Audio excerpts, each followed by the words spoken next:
Изборната кампања влегува во последната третина. Остануваат уште 7 дена до изборниот молк пред изборите што ќе се одржат на 19 октомври. Изборните активности на партиите продолжуваат и денеска. Во денешната изборна хроника на Прва Скопска телевизија, покрај извештаите од настапите на кандидатите за градоначалници, ќе може да го проследите и интервјуто со Марија Среброва, кандидатка на Левица за градоначалничка на Центар. Од ДИК уште еднаш потсетија дека вечерва на полноќ истекува рокот за пријавување на болните и немоќни лица за гласање на локалните избори, а на 14 октомври пак истекува рокот за пријавување на лицата кои сакаат да гласаат на изборите, а кои издржуваат мерка куќен притвор.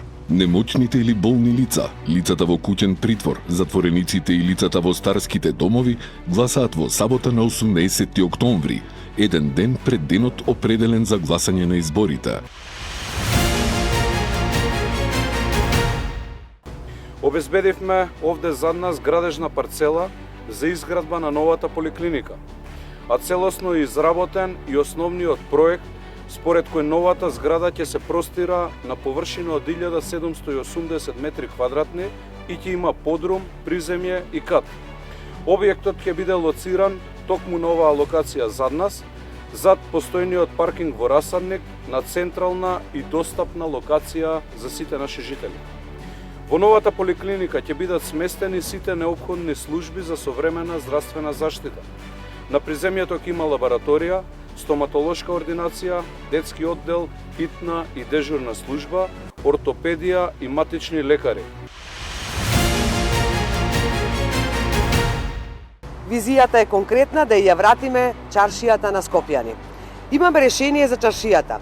Секојдневно чистење, нова урбана опрема, јавно осветлување и Wi-Fi зони со почит кон автентичниот изглед. Имаме во план поддршка за дуќанџиите и занаетчиите со буџетски средства за реконструкција на дуќани, со правна и финансиска помош, со отворени школи за занаетчии и мајсторски работилници. Нашата цел е чаршијата конечно да добие еден центар за управување по целосна надлежност на град Скопје. Водно е вистински потенцијал за Скопје, а нашата програма опфаќа сет на мерки и политики кои дополнително ќе го заштитат ова место и ќе овозможат повеќе рекреација за граѓаните, а тоа се продолжување на жичарата, изведба на јавни тоалети, забрана за сообраќај и движење само на електрични автобуси за викендите, станица за прва помош на средно водно и велосипедска патека за љубителите на велосипедизмот, објави денес Горан Марковски, независен кандидат за градоначалник на Скопје. Јас вечерва стојам пред вас не само како кандидат за градоначалник, туку како една од вас, човек кој веќе 10 години е дел од организацијата и 8 години модератор на огранокот на Левица Центар, истакна Марија Среброва, кандидат за градоначалник на Центар од Левица. Центар е местото каде се организирале антифашистичките печатници и пунктови, каде што се ковал духот на отпорот и слободата, порача кандидатката за градоначалник на Левица, додавајќи дека оваа општина не е само административна единица, туку е и символ на достоинство, истрајност и културен идентитет.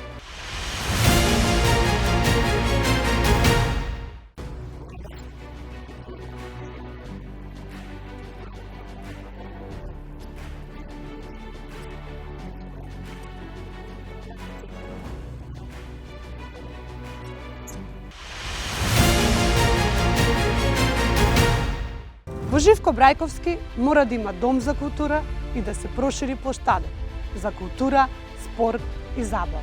Деценискиот проблем со поплавување на домовите ќе го решиме со атмосферска канализација на сите краци на улица Хошиму. На левата страна на булевар Кристијан Тодоровски Карпош ни треба парк со зеленило, урбана опрема и вештачка тарпа за спортско качување.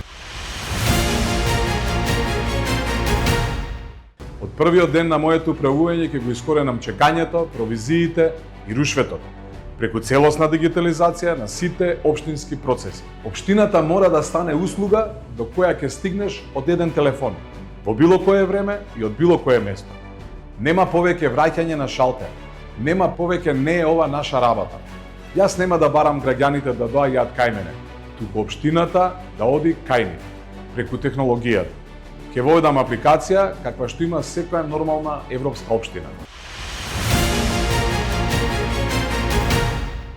Искрено овој објект е од исклучително значење за општината, бидејќи повеќе од 50 години беше една црна дупка црна точка на територија на општина Газивава. Сега во моментот градиме дом кој што е по сите европски стандарди, енергетско ефикасен и комплетно инклузивен со лифт и тоалети за лица со посебни потреби. Објектот се простира на површина од 1000 метри квадратни. Ние продолжуваме и ќе продолжиме со континуитетот на квалитетна и текако организација во општината.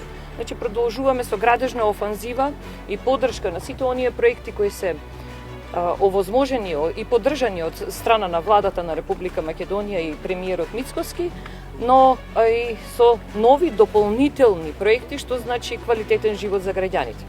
Имено обиколка пешачко-велосипедска обиколка на кисела вода, проекти од аспект на здрава животна средина, проекти од аспект на тоа квалитетно образование.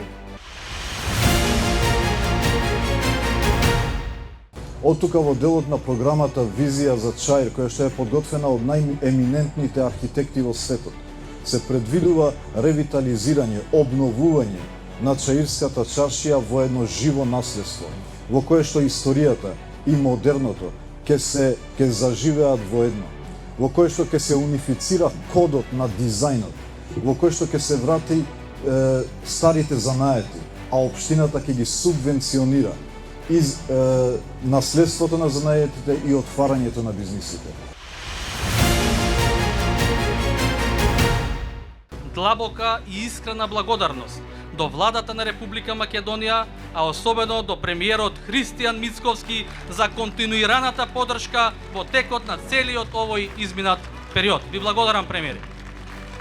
Благодарање на таа поддршка во новиот мандат за пократок временски период ќе можеме да реализираме поголем број проекти, кои може да ги видите во нашата изборна програма, која не се базира на празни ветувања, туку на конкретни решенија кои произлегуваат од вашите секојдневни потреби и барања.